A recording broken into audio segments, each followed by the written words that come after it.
What's going on, guys? Welcome back to the channel. It's time to do some maintenance on the M3. We have beautiful weather outside, so it's a good time to prepare it for the upcoming track season. So we're gonna do some maintenance on the car, kind of wake it up from its winter hibernation, if you will. With that being said, if you guys follow the series, you'll know that about 2 years ago, or about 12,000 miles, I had a almost catastrophic camshaft failure. And since I've put around 12,000 miles, and it's been about 2 years since that incident, it's time to check up on the valve clearances. So I'm going to be pulling the valve cover for the first time since I have replaced the camshafts with the new CATcams 280 272 cams.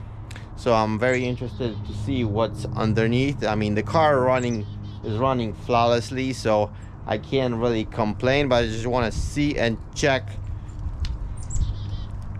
if everything is okay. At the same time, we're gonna address some basic maintenance. For example, I have a whole bunch of parts from FCP over there. I'm gonna be replacing the AC condenser because this is the original one that came with the car, and the car has about 160k on it. So I think it's pretty beat up, and it's actually hurting the efficiency of the cooling system. So I'm going to be replacing the AC condenser along with the radiator, which has about the same mileage as original. We're going to be doing that. Also, I'm going to check up on the airbox. As you know, I had the same issue, well, not the same, but quite a bit of issue with the airbox in the beginning as well. So I'm going to be checking that, but hope everything is fine. I mean, the car is running fine, so I'm assuming everything is good. So I'm just going to double check everything, change the diff fluid, change the coolant, do the valve adjustment, and we'll take it from there. Also, I'm gonna clean up the front end. As you can see, my front bumper is quite chewed up from all the track abuse. So I'm gonna actually be trying out a new front splitter for this season and see how that will fit. It's a GT4 star splitter, so stay tuned for that, and we'll take it from there. So let's quickly get inside and start pulling the valve cover and see what we find underneath.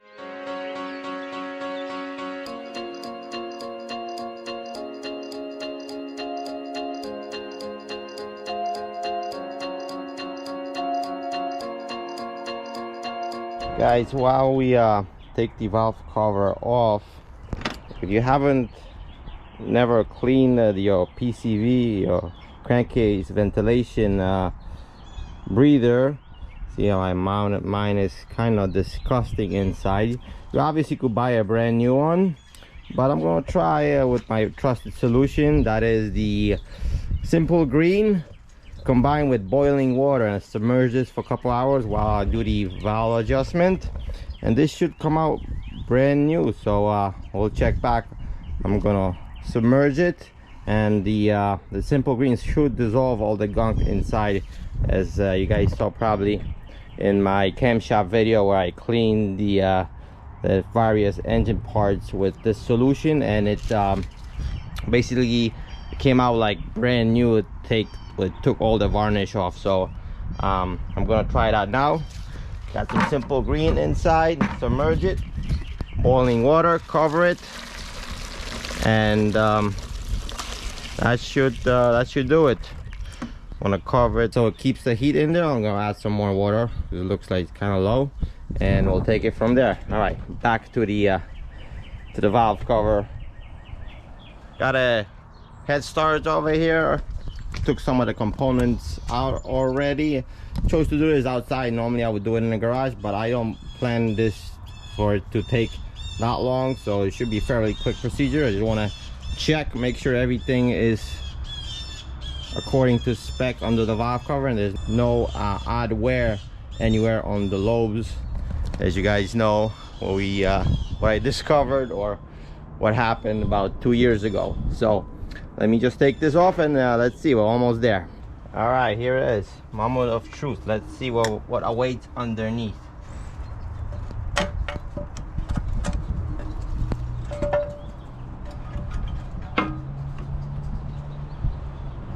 So this is how the valve train looks at first glance after pulling the valve cover, and I do not see any signs of abnormal wear or anything like that. As you see, the caps, as I was referring to earlier, are still looking like pretty much brand new. That's the result of the simple green solution with hot water when I soaked it when I replaced the camshafts about 2 years ago. And see, the valve train looks not much cleaner. This was originally like goldish color, like something like this, and it's still looking like brand new. So that solution certainly works. Yes, it's the PVC is soaking in there, so it will come out as brand new as this. So yeah, but let me just do the valve adjustment. I'm not gonna really go into details about the valve adjustment because I don't want to make this too redundant. But on CATcams, the valve clearances on both sides are 0.25 millimeter valve lash. They're different than the standard cams, so I'm gonna check if that's still the case and report back to you. But so far so good.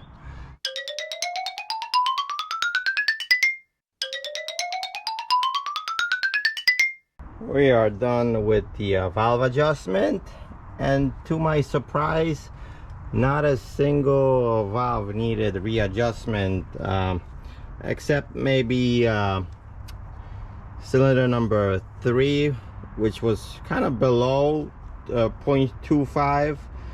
It was between 0.25 and 0.23, so I tried to readjust it, but the shim ranges would not work in its favor, so I left it the same way on the intake side. So pretty much I did not have to adjust anything. Again, this is after 12,000 miles on the CATcams. Happy to report I don't see any alarming wear.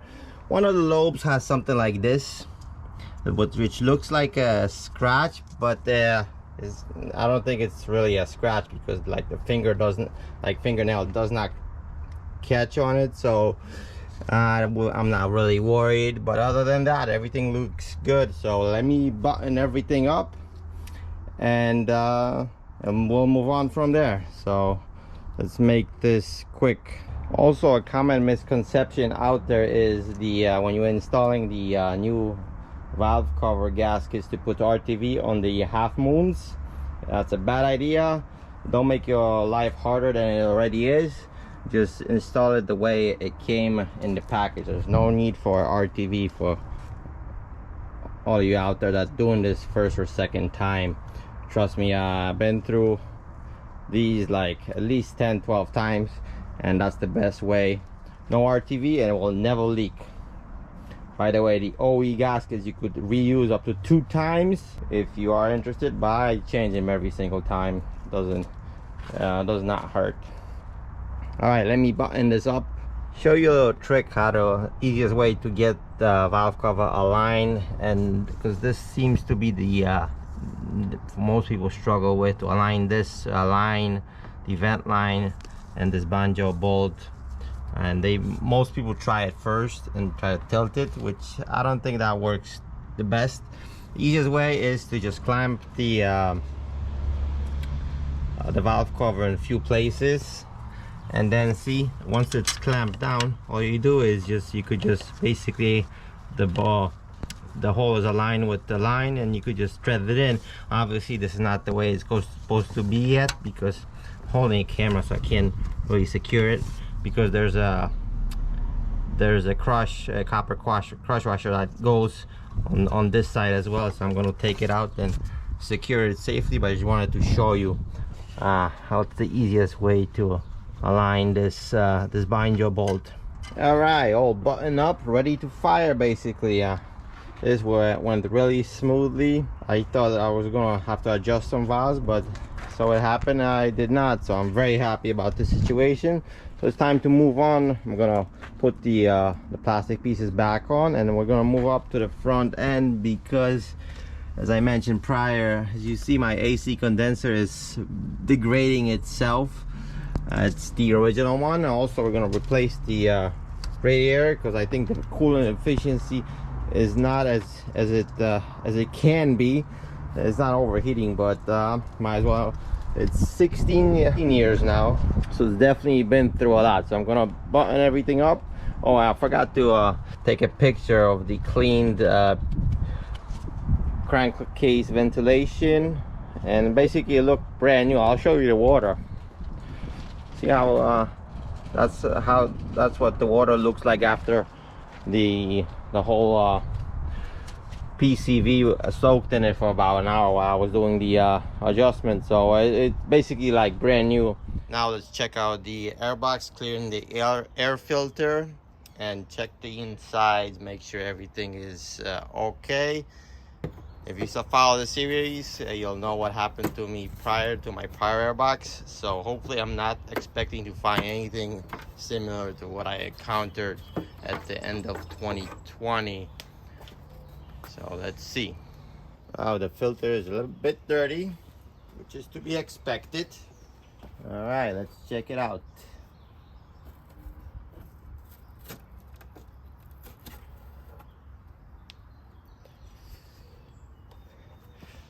And she's looking quite all right. This is after 12,000 hard track miles, and the trumpets are intact, which is a major win. All right, so I'm running this ITG filter. As you can see, it's quite filthy. A lot of people complain about these, that they break apart, but so far it's looking good. So let me just clean it, and I'll take it from there. This is quite messy, cleaning this filter and using the K&N cleaner. They're all pretty much the same as ITG cleaner. Work it in and then flush it out from the other side.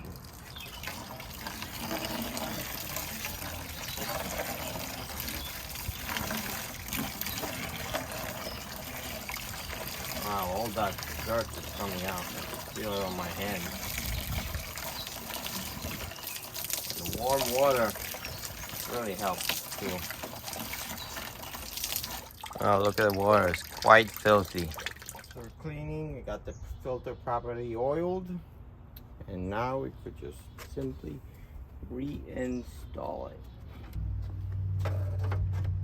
I put the top screws on with a little bit of thread lock, the blue one, because I lost like 5 of them due to vibrations, so that seems to do it.